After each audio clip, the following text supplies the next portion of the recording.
Welcome back, guys. Big Mac I-82 here. Today, I'm just bringing you guys some Battlefield 5 gameplay. Um, this is not going to be the very best gameplay. This game I did not do very good, nor did my team. And the basic Battlefield trope. I did kind of have a bad team. There were some notable players out there, but for the most part, my team was very bad. And the reason why I'm bringing Battlefield 5 is because, well, I have nothing unlocked for Battlefield 1. Battlefield 4, I wasn't in the mood to play Battlefield 4, but though I wish I did. And then my Battlefield 3 is actually like, it's kind of weird. Every time I try to play a game, I get kicked out of it for some reason, saying I don't have Steampunk downloaded, or Steampunk detected a problem with the game, or something. So I don't know. I just hopped onto Battlefield 5, and it's been like maybe a month or two since I played this game, and I forgot how, I don't want to say how campy it is, but it's very it's a very weird game in my opinion. Um, the couple of outstanding things that Battlefield 5 does have, though, is the movement. It's so buttery smooth. It feels so good to run around in this game, to slide in this game, to mantle, to high vault over high, like, tall walls.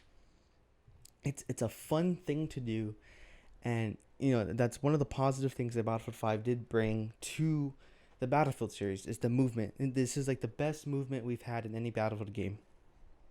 The second best thing that this game did is the gunplay. The gunplay in this game, it's amazing. It's so satisfying to kill someone from long range, or just to tap fire, or just to spray someone down. Like, knowing that there's a recoil pattern that I can master, it makes me want to use that weapon more and more, to try to master the weapon, which was the whole, I guess, goal of the whole like gunplay system of Battlefield 5 when they were first released in the game. Um, I mean, we can, and as for the bad things, I mean, there's a lot of bad things that Battlefield 5 did. You can make a whole scroll, you can make an hour long video of all the bad things that Battlefield 5 did do wrong, or did have, but I don't want to make this a rant video about Battlefield 5. Instead, I want to have a discussion about Battlefield 2042. Obviously, the new Battlefield that's coming out within the next month and a half. As of recording this, it is August 29th. It's a Sunday, and so far no new news has been released. I mean, obviously there's a bunch of leaks out there from notable people, but there's been no news about the beta, or about Hazard Zone, or about anything about the game really, and it kind of worries me. Um, Obviously EA was like, "Oh, we're above schedule. Battlefield 2042 is like the most ahead of schedule we've ever been. The game being complete. Now we're just trying to fiddle with the bugs and trying to fix everything."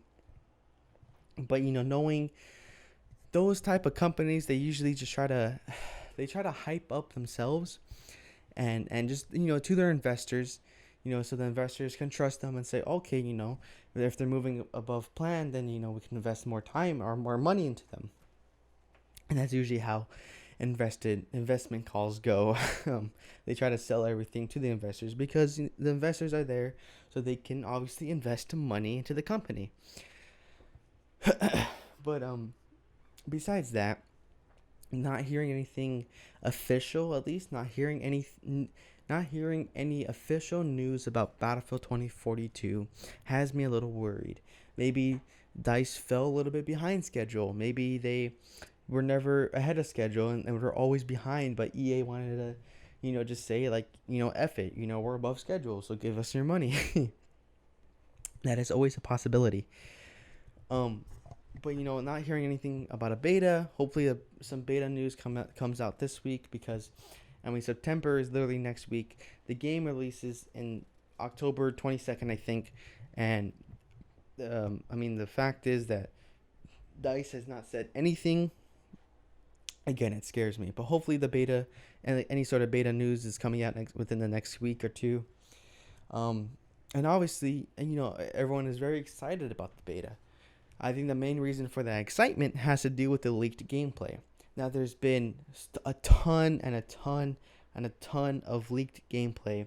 And you know, I myself as a Battlefield fan watched the leaked gameplay. Now, do I wish I hadn't watched the gameplay? Yes, I wish I did not see it because I kind of spoiled the game itself to myself. Because, granted, I know Battlefield 2042 is not having a campaign, so the next best thing is just to kind of wait into the beta, get my hands on it, and just really feel the game out. Really have fun with the game, feel the game out. But unfortunately, I gave in. I saw the leaked gameplay. I watched the leaked gameplay, and I have to say, even though I am a little worried that there's been no new official news, it's a very um part promising, or it's very promising seeing the leaked gameplay and seeing how fun it looked to play. Of course, I am jealous of those QA testers, though. I mean, I don't know why they will leak the gameplay for what? Like, you're not getting any money out of it. You're not getting now. You can't play any of the new Battlefield games anymore. Under NDA, like, you're just not a trusted source anymore. So no one wants to hire you because you leaked the gameplay, and now you're not making any money. So, in my opinion, you know, thank you to those QA testers that leaked it, but also it was a very bad idea, and I think I think for what it is, I think you guys should have just kept the gameplay to yourselves. Anyways, back to the actual leaked gameplay. Um, the game looked fun to play, and I felt a mix between Battlefield 4 and Battlefield 5. Now, obviously, with it being Battlefield 4, the reason I say that is because it being near in the near future, 2042, that's literally only 21 years away. um, so it being in the near future, obviously maybe DICE are gonna reuse some assets from Battlefield 4, at least in this alpha or in this beta, or just in general. They might reuse a couple assets from Battlefield 4 and from Battlefield 3, which is fine. That's really the whole point of making games. Sometimes it's just reusing assets that maybe not big assets, but like little small assets, like the buildings or a wall or a ground texture, a tree texture. But it looks like Battlefield 4 because of the guns, because of the sounds of everything, the sound design. From what I heard in the leaked gameplay, from the helicopter to the jets, to the gun sounds, to the Jeep noises, to the BTR noises, to the AJ Littlebird sound, like, the game felt like a very classic Battlefield game, as in within Battlefield 3 and Battlefield 4. It felt very classic. Now, where do I see the Battlefield 5 kind of things, side of things? Is with the movement. The movement in the game looked just as smooth as Battlefield 5's movement, which makes me very excited because I think that the Battlefield 5 movement is the best movement in the entire Battlefield franchise. I think it's a very, very good movement system. And then the second thing I noticed, from the 2042 gameplay was the gunplay. The gunplay looked amazing, almost near perfect with Battlefield 5 and with Battlefield 4. Granted, Battlefield 4 had just tapping issues. Like, in order to use a weapon or just master it, you just had to tap, which was annoying. Annoying in the sense that it felt like every single weapon, mostly just the carbines and the LMGs, I felt like I had to tap fire with those weapons at even a medium range. I can understand long range, but at medium range, I'm talking like 20 meters to 30 meters. Like at medium range, that like I shouldn't need to tap fire my weapon in order to get a kill. Um, and it was a very annoying a gripe I had with Battlefield 4, and I love Battlefield 4 to death, but just that was one of the main gripes. I even like when the game first came out and I started playing it, it's like I felt like my bullets were like not hitting, even though my sight was on the person. And the only time that I killed someone, or like the only time my bullets actually went somewhere I aimed was with the assault class, and that's why I feel like the assault class was just everywhere in Battlefield 4. like even more than Battlefield 3, because in Battlefield 3 you had the M16A3, which is like the most overpowered weapon in the game. But in Battlefield 4, I felt like everyone was just using the assault class. Barely no supports, barely no recon, barely no engineer. I feel like every time I played, it was just assaults. Oh, here's an assault. Here's another assault. Here's another assault player. And it just, I feel like, with Battlefield 4, they kind of lost the class identity in the way that just no one really wanted to play support. No one really wanted to play engineer. No one really wanted to play recon. Well, I take that back. Recon is always like going to be a popular class because people can snipe. But like when it came to engineer and support, I felt like no one was playing those classes. Besides on, I think what is the map, Golman Railway, because that map was just big and like had like 7 tanks per team. So like yeah, everyone's gonna be running engineer. But back to like the topic at hand. Um, I'm glad that the Battlefield 2042 is having the Battlefield 5 gunplay. Um, and it's a very positive thing that Dice is taking from Battlefield 5 into 2042. One of the main positive things that Battlefield 5 had. The next thing I did want to talk about though, that's kind of been on my mind, is Battlefield Portal. Obviously, we all know what Portal is. It's Dice is bringing 2 maps from 2042, 2 maps from, oh sorry, not 2 maps from 2042, 2 maps from 1942, 2 maps from Bad Company 2, and 2 maps from Battlefield 3. And of course, with those games comes most of the weapons. At least probably 80% of the weapons are gonna be like in Portal from each game, and obviously each class. And it's gonna be a really, I think it's gonna be a really good time. Players are gonna have a really fun time because it's basically a Battlefield fan's wet dream of just having Bad Company 2, Battlefield 3, and 1942 all come together. Granted, not the entirety of the games, but even just a little bit of those games in a mode with updated graphics, with updated movement, with updated, internet and net code. It's gonna be a whole different story, and it's gonna be crazy what the fans do with the game, because I feel like what Dice's plan is here with Portal is that the fans are going to keep the game alive after the initial live service of the game is over. So my guess is that Dice is going to support 2042 for the next maybe year and a half, 2 years, until they stop development or they stop the content and move on to making the next Battlefield game. But during that time period, and even longer, even in the next 7 years, like Battlefield 4 did, that the players are gonna keep 2042 alive with Portal and with its node engine. I forgot what the thing is, but with all the coding and stuff, like whatever you can do with that, the AI or the manipulation, which is more freedom that Dice is giving to the player to make custom servers and custom content. That it's gonna be crazy to see within the next year. Once players master this engine or whatever the hell it's called. Once players master the coding thing, what players will make, what type of game modes players will make, what type of funny rules, or it'll be crazy what the community thinks of, and it'll be fun to see that grow as 2042 progresses. And I'm actually really excited for what they're gonna add a Portal, because obviously they can't just leave 1942, Bad Company 2, and Battlefield 3 like there and with just 2 maps. No, I'm guessing that they're most likely going to add Metro from Battlefield 3. I mean, that's not a big surprise if that happens. I mean, we've seen Noshnar Canals and then Caspian Border, which are 2 very good, popular maps, and I'm glad those 2 are coming back.